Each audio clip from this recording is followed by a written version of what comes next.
Testing mic 1 2 1 2 Mosonfo Mwadie nyina Watu Moto de General aka Social Media President aka Political General aka Worldwide Promoter Ohumia unuse ni GFE what you say me oba social media so na ope videos papa anti ase wo mu de no Watu Moto TV ko subscribe YouTube no so kama pa mame oba wo say we have different types of content what you say you have funny skit you asresem ho you stories so ekuta mindset because a mindset a deep story deep content what you say and your time with the prophet and baby me tell makonya kesi ne ne we tuja fast yes so baby me fire service man me tuja na me say dumja what you say ba we ne de time with prophet Roland Kofi Opon as makacho say djuma di ubepe I read the idea no Watu Moto TV.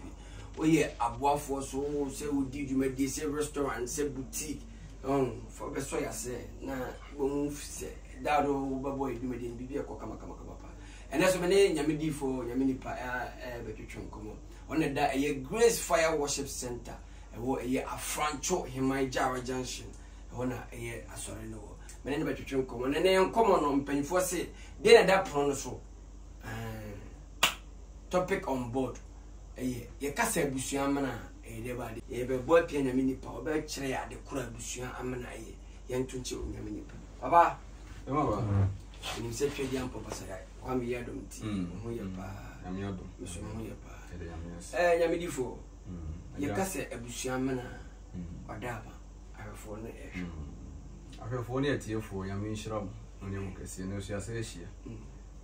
Ye ko ya na Watu Moto atoachi na ne obusa abusuan amana nse kanetete ho no so obi ko aware a ne ntise ene aberefodi ayi do a wo shi obi a na akose ne pe no ensesan ya ba bebre ene die nu bebre bacho wo bekire na no so na ama ene aware ntimi nko akire no okay eno na ama ene aware agija no na amanne obi wali wi na braba ase no okay because connected to wa warrior na first you kasi ese bibi abusuan amana ibi kire ma tiefo na afefo atiasi okay se kase abusuan amana obi na obi ni bia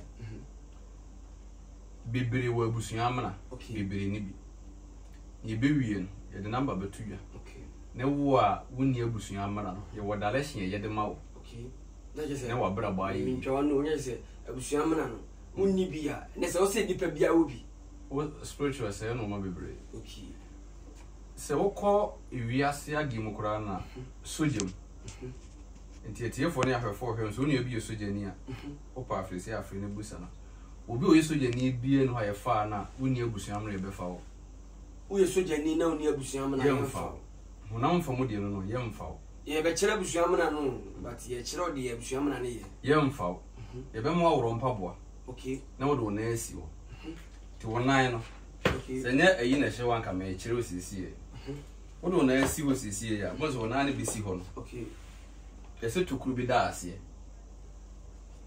ti se bi betimi a se bi afefo be yenti ma me fa wo de ye nkire ti mo fa nto ne na na menche shamra na prophet one etiefo okay muzo na anisi ho fasi bacho fa be me pa fasi from zit chi ana kakra na fasi ho nsi ho muzo tukuru da ase okay leche so wo busuan amana tizo obi di si flat e da ho se etima ene friends we ni busuan amana di connect to one okay se woni bisa okay na mi wura fie ho na se ye de tumani mo se ma mi asomasi ena me ba no peso be wa no nti nkomodi mu no ne nan si ho no wa hwe ne nan na se wo hwe na se woni busuan amana o mprema na ba no wa ne da so bo no woni se honamfo ne bobra ko akoduru be bi na bra bo be se wow ne se busuan amana ni ba bia se wo nan ntina me di soje mu de yem fato se wo soje mu sesie ya e ma aworo mpa bono do na yeso okay soje ni be check panyin be check se wona no tokuro ne na fa yem fa wo da na so ye be ma tese ma pra yem fa ko sa an ko honam fam no wo mu gina ho cha wo mu ntimi okay Yes, we two have an answer. And I saw your humanity say. Seeing your uncle, senior man, I went to know. So, it's your for her, and when I'm from Soja for Crown was a David, would on any see on say, oh, Mobus in Amrana, if I would need. Because I'm going to mean in a hunch. Tis a one from Barbo say, and until one of them soon the GB. There's a minute when I'm from Mukra Bua to the means of whom from a Barabonus answer. To what from pay for no moon a Barabon soon. Some man in time, I will. Papa, me show me bo, set it to one and I said, and then Papway, she, we didn't be shed any one dinner.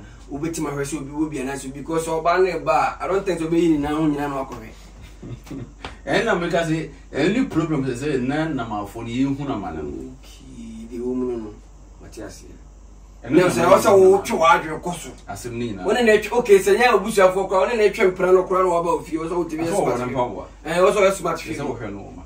We had don't mean fun a Braboni or don't want Bema will be or Baubi. Okay. Also be Aubi. Ubia will bush Yammer and Emum, and any penny in any will be.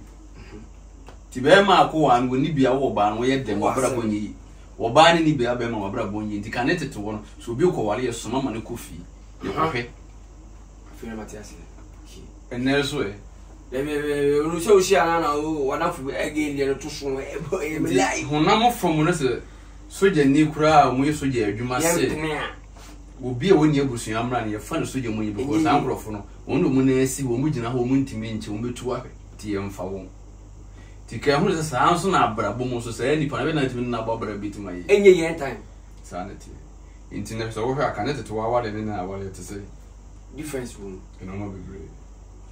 Ti ama bibra base bibria bra bonkui nti se abusua ma ye de ba sunsun fa no pese wo tie ase a ye won frama okay ye wonsiu ye wuja that's it ene wo tender okay I remember 4 sisi a wotumoto woti we na wo yi eja na maame a wotie ana ba yi wo maame se wo yi nsiu na okwa na inso ni jeshi ya de inso ni bedumja entina nkrofo bibre ho na brabo peke wo walwie na brabo ase wow na je se emema ni bi yeja no makọ wari nsu obi oso a bema oba ni yeja na bema ni nsu yinhia edum ba one wie ni bibia ye basa ah me one ni bibia me walwie no ma nyina ye basa because we yinsu yeja tinipa bia life mo ni abrabom ni bibia mu betimi a sankem na wotu bibi ho anamo no enti kanete to no munni mu nyame ane ye ba bru nyamae no enti no mo goal so aboso manketu aba ngi sasa no ti sun from ade no ti tam bia be hwe wotu bibi ho anamo no kra hu se life no enye physical nya agudie we obusiam no bo bi hwe mo bi tie wonte no enye physical enti na me physical de a kire no mo spiritual no e no ma bebre me kire wade bi Genesis say Onyankopon bo nipa wi ni nipa da hokwa ena ohome nkwa ehome egu nipa mu no nipa be ye wo kra tiasefo it is open so we ye ya enya body na ye kra na ye na ma body no a manifest aba physical. May God bless you papa. It is a one who spiritual things no more physical no de ye nti so bi ekura ensuo we ekura ja edum ti nipa bia betimi a wo ye be ma no ye mframa wo hi oba wo ye ja there is a telenkwa wo ye mframa wo hi oba wo ye nsuo wo ba ye ja wo hi aba ma wo ye mframa. Praise the Lord. It is one who sa no mana abrabon be kontia ti abusua mra no se wo ko hia be ma bisa ne se wo mo abusua mra wa bra betimi sei o ba fa ho adene asem ni wo so ye be ma fa ho adene asem ni na nemu nyame a wonam ne mu buru ho na adom so ne mogya ne nti odi am ye dibem ye ho dalation atimi ye ema esosidi wo la no so chese nye sofu bia etimi sa David ono so nya David ya ko chu ya sha se me bo David ofa pikasa ko se metu ka so me nyi utie wo enya ka fefe pa mi ya ka me toche wa go nya madwuma uni mu hwe esu ye nyina obia adoma chede nya media ma obia osofo a na adoma chede kura no obi de ya yaresa obi de ya awo nene de edu ne se ye sikani brent ko wa nya mede ne office ya man sa ade we ni wo nya no agini nyina de aboso ntimi nyi nti ye wo ho direction ye de mo say nipa no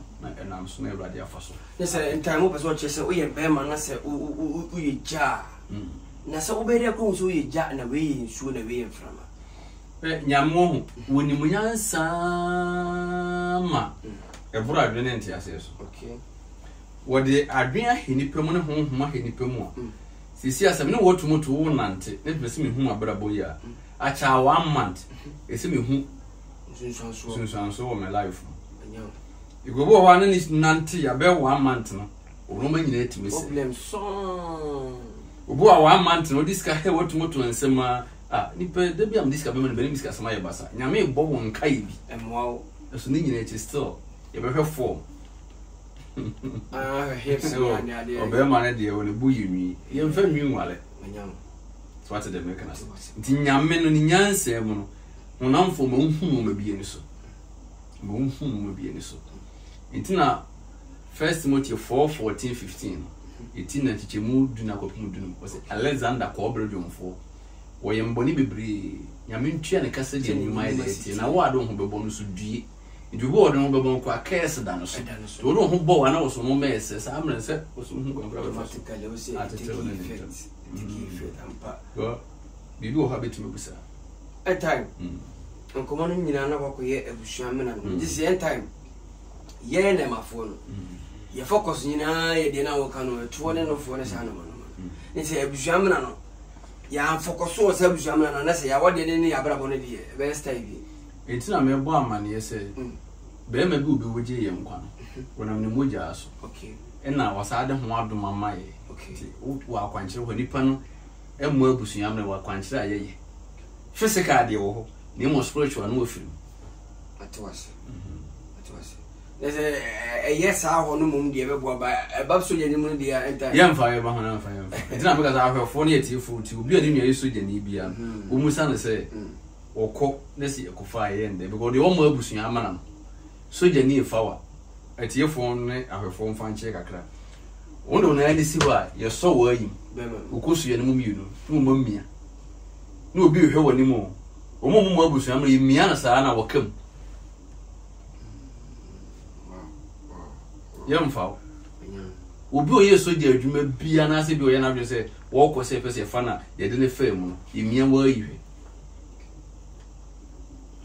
tu mo bia betim tinze eno me kam go mframa emfa wo na anase to ti bibia wo baabi na enter mentia sese ibetima wo bi na onni bi eno so de na kwan be na faso ma se obi nya abusua mana oh eni e shebre okay obi obasa so bia wo ne shebre enya man de bai obi wo ne shebre ni mo life no na make say bibi e wasa asisu bia e wo ho akwankyere wo bibi e wasa asisu bia wo ho akwankyere wo because me ni so kwa akoto kokodi enkyere gum combination infa sanity bibia wona bibia ni wiase ade esom bia de ketuwa bi netime no nti no so nkora kono mu nsu ya wodi ka tietiem osuro koto eso ne koto aha ne so go nso mistake na ne hwene no de kwa akoto koto ko hemo wo bibia wasa aseso bia nyame ye bia e ho dalehye ho aye is an time we try for one for say amoma abusua mena no hia in terms of the abrabo etiefo ne afefo a mo hwe abrabo he be bia du no bibia wotu ho na mo wa wiase asetun bia hwani enya wale mu nko adamfo kra de ho bo no so mo abusua mena no de ho bo na abrabo nyi wa kwankyira ye ebede no ho nipa kro ntina mka se nyame nyansa mu ni mu nyansa ni nimdi ni bibia kra ne ntino wodi ndi ni nyansa ma se nipa kra beben wa wono ma ha ase basa nso wa mo ni ada mototo no mo ye rodi nshira onyo kese gidi the prophet rank for nyame nshira edine watu moto de general aka social media president aka political general aka worldwide promoter Friday bia above 4 to 6 p.m. Mo Angel FM many I the unpredictable father of all yatanase edevin tomates abra portfolio German MC portfolio atanase abroad a big man for atanase obosiki atanase nana wise atanase na mi ankase mu social media president Watumoto Kumasimi yo na me so matena se ne David into matters. And then many a Prophet Roland Kofi Opon, founder of Grace Fire Worship Center. A year Archbishop Isaac Ade Banono, Archbishop Ajiman Bedu Divine International Man Nebanono, Dr. Lawrence Tete Nebanono, Apostle Amaku Ata, Father of all Nebanono, man of God here, Onyini Pactua, Medical Catcher say, Oko social media and so on handles Prophet Roland Kofi Opon Ministry. Just go there, follow him. They also subscribe and check. You be switch your no personal YouTube account. You see works about prophet, church, whole church program, prophecy, testimony. BBI a man here full church, we do it there. We have a page, YouTube over and then be born tente. We no see the songs here black. A year be asking to channel. So papa there be a DB twema adwene enye ma adwene emfa na arefo no so pese also almost so tia se na me say one na yakopon e bitima fa so akire because na nsai mu amede me bebo ya start say yididi nkomo no amafo ni age pa wa crowd to woni age okọ comment section no say the mo can say the prophet is on point. Nse me ameti an mu ni say me mfamo associate sare nti nse me no bi to dia it tells you say the man is conk nti wodi sheda pe one day never be sera no na sorry eye afanchu duru afanchu station also pe eye heman ka unya tra heman ka ni mu also okojara junction okosofu kofio ana so de duru heman station na taxi drivers no mo obi ani sofu kofio ka chense okosofu kofio we joka kra bi no do aba kama what I say 247 me ne papa isi so say o adwen besesa me ma adwen besesa what I say enya me anyo bi a wabonyum na opubi na promote ne tight pa ma wa enya ne say enyum na nyum wa kasa kwala tibu ze nyum abo no ma me kura ntimi ntia mfa nyum ne ma me ho semisi ma kama adwen ache wa ko roba wa go je adwuma ne nti obonyum papa nkwa de afabra ne nkamu asem chiro papa o de nsem bi twa to ma arefo na nyame share telefo everade nyum mo kese me mpa bon se rade mo makoma so ade nyina mle amen and I remember June 16th was strong come. Amen. Me empire the mom. Jesus. I didn't know when some Amen. My tremen salmon with the ready use to him. Jesus. Sadi be a macoma swadi be rather man. Amen. Begin who saw you to me so. Jesus. Your power, your power come to you. You pussy careful behold. And then the ready use to Mujano. Ejedemo. Amen. Radin cow. Amen. On Trawashi. Amen. We used to demonte. Amen. Amen.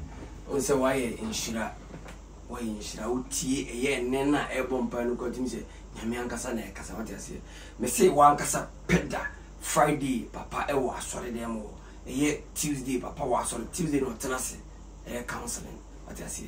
Ye agro Sunday so asori chenchirinche wa say say dem me chiro do Heman Jara Junction bra na nya sori I am out.